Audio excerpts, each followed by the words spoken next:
San Damiano. We're going back to St. Maria Maggiore, the bishop's house, and that is about 1.2 miles. And that's an image of the bishop's church there, the Cathedral St. Mary Major in Assisi. There it is again. There's a statue of Francis right there. Now, this is the place where we ended our first pilgrimage, because this is the moment where Francis disrobes and gives everything he has to his Father, gives it all back to him. This is the Bishop of Assisi speaking to a group of our pilgrims. So if we were in Assisi, he would receive us in this room, and he's pointing above to a mosaic, not a mosaic, I'm sorry, to a painting. And here is the painting, and this depicts the moment when Francis did derobe.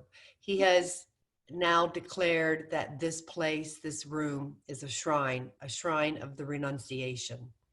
And this, I think, was 2 years ago, Father Tony. Is that correct about? That's right. It's really when Pope Francis went to Assisi. So it's a bit longer than that, but it's taken time to get this sanctuary together again.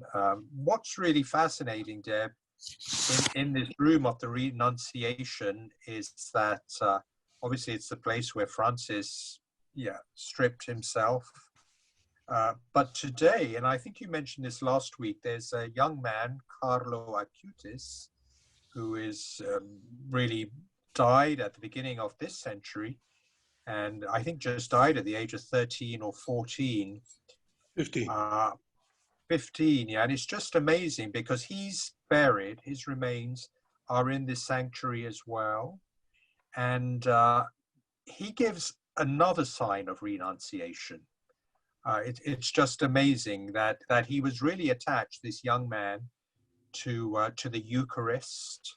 And ultimately the Eucharist is what we are all about, to be bread broken and given out for others.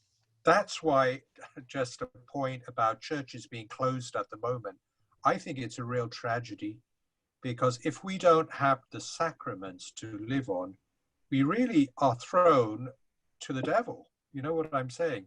We don't have the sacrament of forgiveness. We don't have the sacrament of anointing. We don't have the sacrament of the Eucharist. So what do we have? Yeah. And I think this particular saint, and Francis as well, he was so attached to the Eucharist. He lived, Claire attached, you say Rita, the last years of her life, days of her life, she lived only on the Eucharist. Yeah, without the Eucharist, non possumus, we cannot go further.